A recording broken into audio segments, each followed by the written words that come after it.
জন সিনা hill হয়েছে এবং সে champion হয়েছে, বাট তার যে একটা হিলের রেন্ডার সেটা কিন্তু এতদিন আসেনি এবং ডাব্লিউডাব্লিউ প্রথম তার অফিসিয়াল রেন্ডার বের করেছে। এবং আপনারা এখানে দেখতে পাচ্ছেন জন সিনা যে সিরিয়াস ফেস এক্সপ্রেশন সেটা দেখা যাচ্ছে। এর আগে যতগুলো রেন্ডার ছিল সবগুলো পুরানো ছিল এবং জন সিনা স্মাইল করতেছিল প্রত্যেকটা রেন্ডারে। আর ডাব্লিউডাব্লিউ আন্ডারস্পিডেড চ্যাম্পিয়ন নিয়ে এই প্রথম তার রেন্ডার এসেছে। আর সত্য বলতে আমি ছবিটা দেখে ভাবতেছিলাম জন সিনা কি চিন্তা করতেছে এভাবে এক্সপ্রেশন দিয়ে। আপনারা জাস্ট একটু খেয়াল করে দেখেন, আপনারা এটা ভাববেন কারণ তার এক্সপ্রেশনই এমনটাই মনে হচ্ছে। এবং আপনারা যারা দেখেছেন আপনাদের কি মনে হয়েছে, জন সিনা কি ভাবতেছে আমাকে কমেন্ট করে জানাবেন। আর আজকে অনেক আপডেট দেবো, চলুন শুরু করা যাক। Hello viewers, welcome to Rachel Bangla BD. প্রথমে স্টোন কোল্ড স্টিভ অস্টিনের বিষয় বলবো।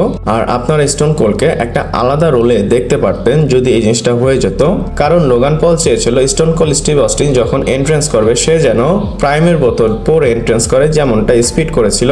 আপনারা জানেন লোগান পলের একটা রুলস হয়ে গিয়েছিল, প্রত্যেকটা রেসলম্যানিয়াতে প্রাইমের বোতল পরিয়ে কাউকে না কাউকে সে নিয়ে আসতো, কখনো কেএসআই কে, কখনো আইসো স্পিড কে। আর এই বছর কিন্তু কেউ আসেনি, বাট সে অরিজিনালি চাচ্ছিল স্টোন কোল্ড স্টিভ অস্টিন যেন প্রাইম বোতল পরে আসে। আর আপনারা চিন্তা করতেছেন পুরো স্টোন কোল্ডকে সে প্রাইমের বোতল পরাবে, আর এটার জন্য সে $1 মিলিয়ন দেওয়ার জন্য প্রস্তাব রেখেছিল। এবং আপনারা এখানে দেখতে পাচ্ছেন Logan Paul reveal that he and his team offered Stone Cold Steve Austin $1 million to wear a Prime bottle custom at WrestleMania 41, but Austin turn it down. মানে $1 মিলিয়ন দিতে প্রস্তুত ছিল, কিন্তু স্টোন কোল্ড স্টিভ অস্টিন একদম না করে দিয়েছে। এবং আপনারা জানেন স্টোন কোল্ড স্টিভ অস্টিনের টাকা ছাড়াও অনেক কিছু ম্যাটার করে। আর স্টোন কোল্ড তো একটা জোক না, সে ম্যাসিভ একটা নেম, সে কখন এরকম জোকারের মতো কাজ করবে না। সে যে না করেছে আমার কাছে ভালোই লেগেছে, একদম ঠিক করেছে। আপনাদের কি মনে হয় সে যে না করেছে এটা কি ঠিক হলে আমাকে কমেন্ট করে জানাবেন। এরপর আপডেট দেব জন সিনা এবং কোডি রোডসের টাইটেলের বিষয়। তারা দুইজন একটা চ্যাম্পিয়নশিপে সাইন করেছে এবং ডাব্লিউডাব্লিউ এটা শপে লাগিয়ে দিয়েছে এবং এটার প্রাইস অনেক বেশি। এবং এই যে ছবি দেখেন এটা ডাব্লিউডাব্লিউ ওয়েবসাইটের, এখানে জন সিনা এবং কোডি রোডসের অটোগ্রাফ আছে। আর এটা হচ্ছে গোল্ডেন রেপ্লিকা টাইটেল, আর এটা অলমোস্ট গন হয়ে গিয়েছে, মানে বিক্রি হচ্ছে।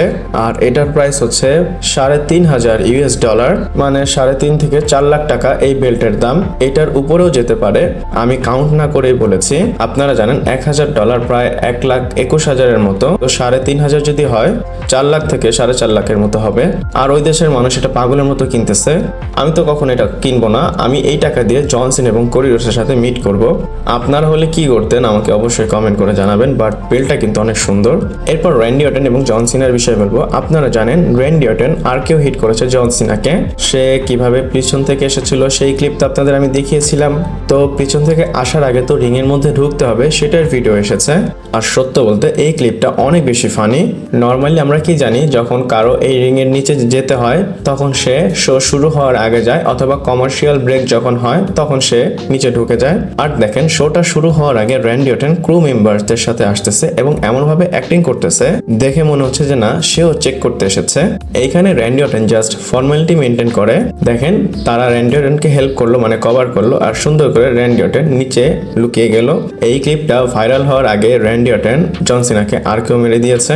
সো আই থট, চিন্তা করলাম আপনাদেরও দেখাবো, ইভেন এটা আমি শর্টে আপলোড করব। এরপরে পল হেমন গায়ের বিষয়ে বলবো। আর আপনারা জানেন সবচেয়ে পপুলার পল হেমন গায় হচ্ছে ব্রক লেসনার, এবং ব্রক লেসনারের জন্যই কিন্তু পল হেমন অনেক বেশি পপুলার হয়েছে। আর এমনিতে কি লেসনারকে নিয়ে কোনো গুড নিউজ আছে? অ্যান্সার হচ্ছে না। রিসেন্ট টাইমে কিন্তু আমরা গুড নিউজ শুনিনি। লেসনার ডাব্লিউডাব্লিউতে আসবে কিনা সেটাও শিওর না, বাট একটা স্মল বা ছোট্ট গুড নিউজ আছে। আর সেটা কি তাড়াতাড়ি আপনাদের বলে দেই। রিসেন্ট কিছু টাইমে এমন ক্লেম আসতেছে সামনে, ল সুটে এই জিনিসটা মেনশন করা হচ্ছে যে ব্রক লেসনার কিন্তু নিজে থেকে কোনো কিছুই করেনি। কোন জিনিস? এই যে জেনারেল গ্রাইন্ডের মামলা টামলা সেটার বিষয়। এবং ভেন্স ম্যাকম্যানের যে একটা প্রবলেম হয়েছে সেটা নিয়ে কিন্তু আমি নিজে একটা ভিডিও করেছি, আপনারা গেলে দেখে আসতে পারেন, অথবা ভিডিও শেষে আমি দিয়ে দিব। এবং পজিটিভ যে জিনিসটা সামনে আসতেছে ব্রক লেসনারের জন্য সেটা হচ্ছে ভেন্স ম্যাকম্যান কিন্তু তাদের দুজনকে একসাথে আসতে বলেছিল, আর এটার জন্য ব্রক লেসনার নাও বলেছে। এবং আপনাদের এটাও বলে দিই, এটা কিন্তু এখনো শিওর হয়নি। যদি কোর্টে শিওর হয়ে যায় সেটা তো সবাই জানবে। এইটা জাস্ট ক্লেম করা হচ্ছে যে ব্রক লেসনার নিজে থেকে কিন্তু কোনো কিছু বলেনি, সে উল্টো নাও করেছে ভেন্স ম্যাকম্যানকে। এবং আপনাদের একটু আইডিয়া দেই, দুইটা বন্ধু যখন চ্যাটিং করে এবং একটা মেয়েকে নিয়ে কথা বলে, তারা কিন্তু অনেক কথাই বলে সেম ব্রক লেসনার এবং ভেন্স পিকম্যান বলেছে, কিন্তু ভেন্স পিকম্যান চেয়েছিল অন্য কিছু, সেটার উপর ব্রক লেসনার না বলেছে। তো এখন যেহেতু একটা ভালো ক্লেম এসেছে, ব্রক লেসনার নিজে থেকেই জেনারেল গ্রাইন্ড থেকে আলাদা থাকতে চেয়েছিল, সো এটা একটা পজিটিভ দিক। যদি অ্যাকচুয়ালি জিনিসটা প্রুভ হয়ে যায় তাহলে ব্রক লেসনার একদম নিট অ্যান্ড ক্লিন। এরপর আমরা কথা বলবো জন সিনার বিষয়। আপনারা জানেন স্যাটারডেতে যে শোটা হবে সেটার জন্য কিন্তু জন সিনা অ্যাডভার্টাইজ আছে, এর জন্য এক্সপেক্ট করতে পারেন জন সিনা এখানে অ্যাপিয়ার করবে। আর যদি ফ্রাইডে নাইট স্ম্যাকডাউনে আসে, সে হয়তো অ্যাড্রেস করবে সেই জিনিসটাকে। আর কোডি রোডসের কথা যদি বলি, আমার মনে হয় না সে আসবে, সে লম্বা একটা ব্রেক নিবে, আর এটা মাস্ট ডিজার্ভিং একটা ব্রেক। সে কিন্তু অনেক কাজ করেছে, আপনারা জানেন তার রেকর্ড অনেক বেশি, সে প্রত্যেকটা শোতে অ্যাপিয়ার হয়েছে, তো সে যদি রেস্ট নেয় তার জন্যই ভালো। এবং আপনাদের তো বললাম জন সিনা ফ্রাইডে নাইট স্ম্যাকডাউনের জন্য অ্যাডভার্টাইজ আছে, যদি কোনো কিছু চেঞ্জ না হয় তাহলে সে আসবে। এরপরে আবার জন সিনার বিষয় বলবো। আর জন সিনা তার রিটায়ারমেন্ট ট্যুরে একটা ট্যাগ টিম ম্যাচে কম্পিট করবে। হ্যাঁ, আপনারা সত্যই শুনেছেন, জন সিনা আন্ডারস্পিডিড চ্যাম্পিয়ন, এর জন্য আপনারা একটা ট্যাগ টিম ম্যাচে কম্পিট করতে দেখতে পারবেন। আর কোশ্চেন হচ্ছে সে কার সাথে টিম আপ করবে? অ্যান্সার হচ্ছে ট্যাব স্কটের সাথে। আপনারা তো সবাই জানেন ট্যাব স্কট হেল্প করেছে জন সিনাকে রেসলম্যানিয়াতে, এবং সেই টিম আপ করবে জন সিনার সাথে। এবং আপনারা এখানে আপডেট দেখতে পাচ্ছেন, আর এই আপডেটটা দিয়েছে PWN, এবং সে বলে I have been informed that there is a pitch for John Cena and Travis Scott to work a tag team match together at some point this year. Nothing concrete as of right now. এখানে সে বলতেছে একদম 100% confirm না, but তার যে source তারা বলেছে জন সিনা এবং Travis স্কটকে নিয়ে একটা পিচ আছে যে তারা ট্যাগ টিম ম্যাচে এই বছরেই কম্পিট করবে। আর ট্রেভিস স্কট যদি ডেবিউ করে, সে WWE ইন রিং ডেবিউ করবে জন সিনার সাথে। ভাই, হোয়াট আ ডেবিউ! আপনারা এটার উপর কেমন টেক রাখেন আমাকে কমেন্ট করে জানাবেন। এরপর রোমান রিন্স এবং রকের বিষয় বলবো, আর তাদের ম্যাচের সিন কি সেটার আপডেট দিব। এবং আপনাদের বলে দিই ভাই, আপনারা আর এদের ম্যাচের আশা করবেন না, এদের ম্যাচ আর হবে না, সামনের বছর তো দেখতে পারবেন না। ইনফ্যাক্ট আপনারা শুনেন, এই ম্যাচটা কখনোই হবে না। হ্যাঁ, কখনোই এই ম্যাচটা হবে না। আপনারা যারা স্বপ্ন দেখেছেন এদের ম্যাচের জন্য, আপনারা স্বপ্নটা ভেঙে ফেলেন। কারণ হচ্ছে রক একটা নতুন মুভির প্ল্যান করেছে, এবং আপনারা এখানে স্ক্রিনশট দেখতে পাচ্ছেন। Dwayne the Rock Johnson just reveal that filming for his new movie with Martin Scorsese, where he play a ruthless Hawaiian crime boss, start early next year. This pretty much confirm we are not getting Rock versus Roman next year as well. It's over. এখানে তো আপনারা বুঝেই গিয়েছেন rock একটা নতুন ফিল্মের shooting করতে যাবে, আর সে যখন শুটিং করতে যায় সে কখনোই WWE কে প্রায়োরিটি দেয় না। আর সে WWE তে কখন আসে? যখন অ্যারি ম্যানুয়াল তাকে কল করে তখন সে আসে। আর কেন আসে জানেন? টিকিট বিক্রি হয় না, এর জন্য তাকে নিয়ে আসে। আর সে যদি শুটিং করতে যায়, রোমিনের সাথে ম্যাচ কখনোই সামনের বছর হবে না। এবং আপনারা জানেন 42-তে রোমিন রেন্সের ডিল শেষ হয়ে যাবে WWE সাথে। তারপরে রোমিন রেন্স 2 বছর আর WWE তে আসবে না, এটা রোমিন রেন্স নিজেই বলেছে। আর রোমিন রেন্সের কন্ট্যাক্টের সাথে 3টা রেসলম্যানিয়া আছে। যদি সে ম্যাচ করে, আর কি রকের কথা বলতেছি, তাহলে আপনারা এই 3 রেসলম্যানিয়ার এক রেসলম্যানিয়াতে দেখতে পারবেন। আর একটা রেসলম্যানিয়া তো ক্যান্সেলই হয়ে গেল তার শুটিং এর জন্য। ভাই, প্রত্যেকটা বছরে আসলে চান্স দেখা যায় রোমিন ভার্সেস রকের ম্যাচ হবে, কিন্তু হয় না। আমি এটার আশা ছেড়ে দিয়েছি। আপনারা কি আশা ছেড়ে দিয়েছেন কিনা এটা কমেন্ট অবশ্যই জানাবেন। আর হ্যাঁ, রকের বিষয়ে আরো আপডেট এসেছে, আপনারা অবশ্যই ভিডিও দেখবেন, ভিডিওতে অনেক কিছু আছে।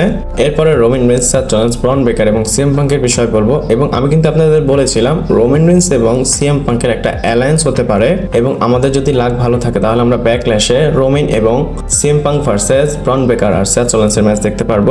আর এখন এমনটা মনে হচ্ছে যে WWE নিজে থেকেই বলতে চাচ্ছে যে তোমরা ফ্যানরা সবাই দেখো আমাদের প্ল্যান কি। আর প্ল্যানটা কি? Roman Reigns, CM Punk versus Seth Rollins and Bron বেকারের ম্যাচ। WWE একটা ভিডিও পোস্ট করেছে, এবং এই ভিডিওতে আসলে কিছুই নেই, এখানে সেথ রলিন্সের কোনো ফাইট নেই, জাস্ট রোমান রেন্স এবং সিএম পাঙ্কের ভিডিও WWE পোস্ট করেছে। আর এইখানে রোমান রেন্স এবং সিএম পাঙ্ক একজন আরেকজনকে দেখতেছে।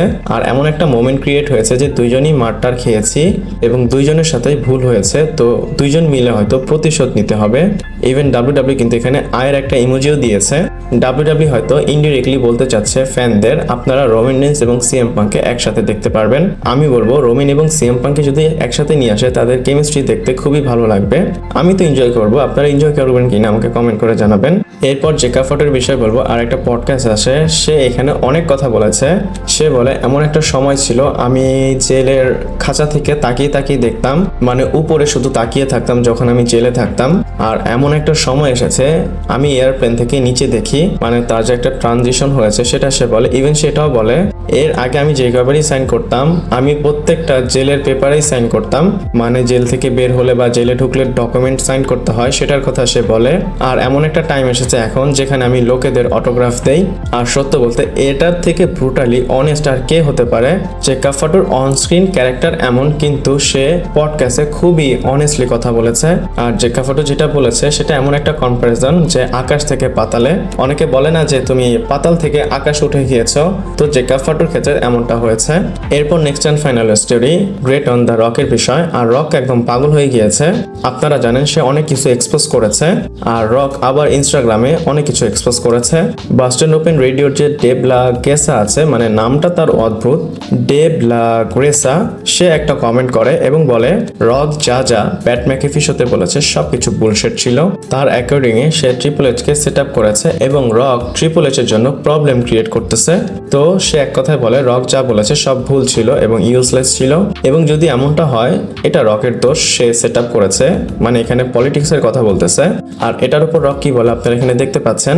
সে কমেন্ট করে লিখেছে, hi Dave, the business is complete work, always has been, always will be, every match, every interview, please join me, Cody, Cena, Brian and the rest of us for our creative discussion so you can expand your perspective. Until then, stop rating. It's not healthy, my friend. Enjoy the show. এখানে main কথা বলতেছে rock, এই যে business, এই যে WWE, এটা complete একটা work. এই বিজনেসের প্রত্যেকটা জিনিস হতে পারে ম্যাচ অথবা প্রোমো অথবা ইন্টারভিউ অথবা বিহাইন্ড দ্য সিন, যাই হোক প্রত্যেকটা জিনিস একটা ওয়ার্ক এবং একটা স্টোরি। এখানে সে ক্লেম করতেছে প্যাট ম্যাকেফি শোতে সে যা বলেছে সেটা একটা স্টোরি, এবং সে বলে কোডিকে জয়েন করো, আমাকে জয়েন করো, ব্রায়ান যে আমার রাইটার তাকেও জয়েন করো, এবং চলো জয়েন করে মিলে কিছু একটা করি, তাহলে তুমি বুঝতে পারবা এই জিনিসটা কিভাবে ওয়ার্ক করে, তোমার যে পার্সপেক্টিভ সেটা এক্সপ্যান্ড হয়ে যাবে। আর তুমি যদি এই জিনিসটা করতে না পারো তাহলে আনটিল দেন তোমার এই র্যান্টিং বন্ধ করে দাও, এটা তোমার জন্য হেলদি না। আর এখানে কিন্তু একটা জিনিস নোটিস করবেন, ট্রিপল এইচ এর নাম নেই। আর সত্য বলতে রক টেক ডাউন করবে ট্রিপল এইচ কে, আর একটা সময় টিকেও রকের কথাই শুনবে। এইটার সাউন্ড ভালো করতেছেন, আমি জানি আপনারা রককে পছন্দ করেন না, কিন্তু রক যে পলিটিক্স করতেছে ট্রিপল এইচ কে আপনারা একটা সময় দেখতে পারবেন না, আর সবকিছু কন্ট্রোল থাকবে রকের। ইভেন এখনো তো কন্ট্রোল আছে, বাট কি করার, রক তো আনস্টপেবল। বাট আমি আজকে স্টপ হলাম, ভিডিওটা এই পর্যন্তই ছিল। আপনাদের মতামত অবশ্যই দিবেন, আর ভালো লাগলে লাইক, কমেন্ট, শেয়ার, সাবস্ক্রাইব করে পাশে থাকবেন। পরবর্তী ভিডিওতে আবার দেখা হচ্ছে।